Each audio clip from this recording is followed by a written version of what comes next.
My name is Daryl from Podcast.co, and in this video, we're going to design unique and distinctive podcast artwork that helps your show stand out from the rest. Your podcast cover art is responsible for people's first impression of your show. In a split second of seeing it, they'll decide whether to click it or to keep scrolling. So making it enticing is very important. Ideally, you want it to communicate what your podcast is about quickly and have it stand out from all the others on directories like Apple Podcasts. And you've only got one small square to do it in. It's easier said than done. But don't worry, there are some simple guidelines to follow. So that's what we'll be covering today. A quick heads up before we get into it though. We're assuming you've already got a design program that you can use to create artwork, such as Photoshop. If you haven't got access to Photoshop, or would prefer to use something a little simpler, we recommend using Canva. It's free, extremely easy to use, and has hundreds of free templates and themes you can use. But with that said, let's get into some of the do's and don'ts when it comes to your design.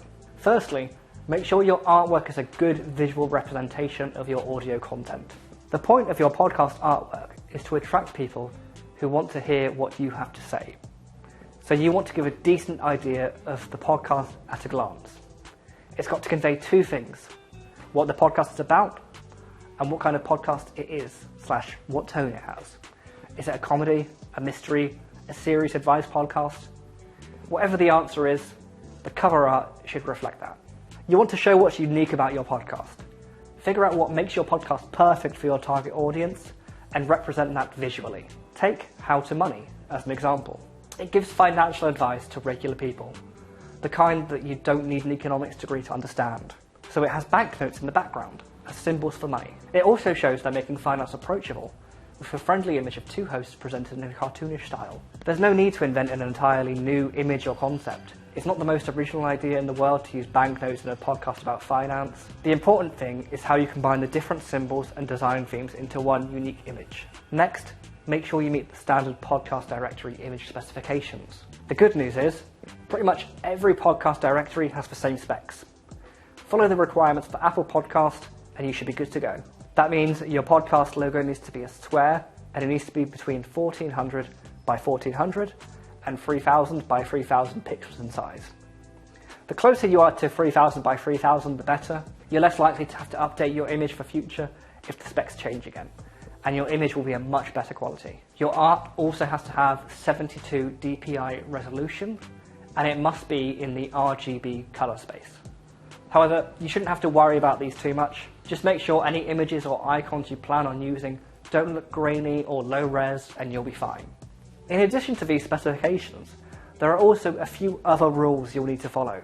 Apple Podcasts says your podcast cover art can't include references to illegal drugs, profanity, or violence. It's not worth seeing if you can get away with breaking these guidelines. You're going to want the biggest director in the world on your side on this one. You should make sure none of the images or icons you use in your design are copyrighted. Doing so could lead to a bit of legal headache down the line. Next, you'll want to make sure your podcast artwork is flexible and adaptable. Your cover art is going to be the face of your show, so it needs to work everywhere you want to promote your podcast. Your logo should be adaptable for website banners, business cards, social media avatars, and any merch you might make like bags or hoodies. You don't have to use the exact same artwork for all of these, but using consistent images, fonts, and colors will help make your brand recognizable. For a great example on how you can do this, look at Spirits. Their cover art looks like this. But they also have a custom banner on their website, which looks like this. The artwork and banner are different, but they're coherent together, and it's immediately obvious that they're all part of the same brand. Likewise, you should ensure your podcast artwork is flexible enough to work well across multiple sizes, formats, and locations. Next, make sure your design isn't too busy. Less is more when it comes to podcast cover art. Someone's scrolling through a sea of small icons deciding which one to take a chance on. They're going to click on the one that captures their attention immediately. Having a busy design with lots of different elements requires the viewer to figure out what's going on, and that's not good. A simple logo is also more memorable. As any marketing expert will tell you, the more memorable your branding is, the better. So don't add unnecessary pictures, and try not to back up your logo with words. The podcast title should be enough text. Don't be afraid to cut down on design elements if you need to. It's also worth keeping in mind that you shouldn't put too much at the edges of the square you're working on. Apple recommends not putting any text in the bottom 15% of the cover art, as this part is often covered up by a player icon. So try to use the middle area of your cover art as the focal point. NPR have long been industry leaders in creating clean, simple, and memorable podcast artwork. Check out some of their classic minimalist designs for inspiration. Following on from this point, don't use intricate fonts either.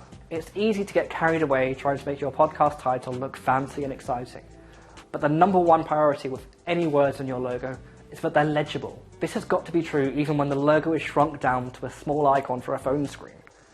As beautiful as an intricate script might look, it's no good if it's difficult to read. Try shrinking your logo down to 55 by 55 pixels and see if it's still easy to read before you commit to a certain font. A good rule of thumb is to stay within 1 or 2 fonts. Any more than this and your logo will be visually confusing.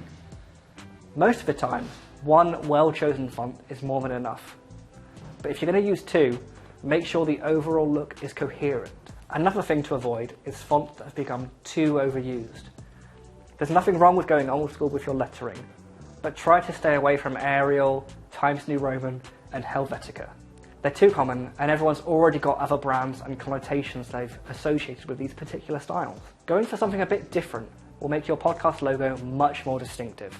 Lastly, once you come up with a few potential ideas, you should ask around and get some feedback. See if your friends can guess what your podcast is about, purely based on your cover art. Or you could put it next to other podcast logos and ask if they'd stop at yours. It can be difficult to have an objective view on something you've poured hours of work into. So getting other opinions on whether your podcast logo does its job can provide a lot of clarity. If your artwork gets a lukewarm response, then it's time to go back to the drawing board and make some changes. Remember, you want something that will create a memorable first impression for all the right reasons. And that's it for this episode. Thanks for watching.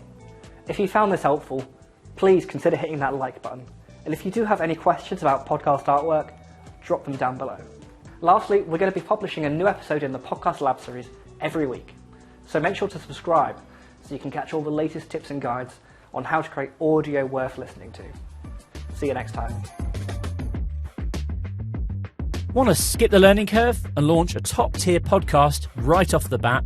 Then let the professionals handle it for you. At Podcast.co, we offer an all-in-one production service for brands, artists and thought leaders, and we take care of every single step, from branding and editing to marketing and distribution, and the results speak for themselves. Send an email to David at Podcast.co today to learn about how we can work together.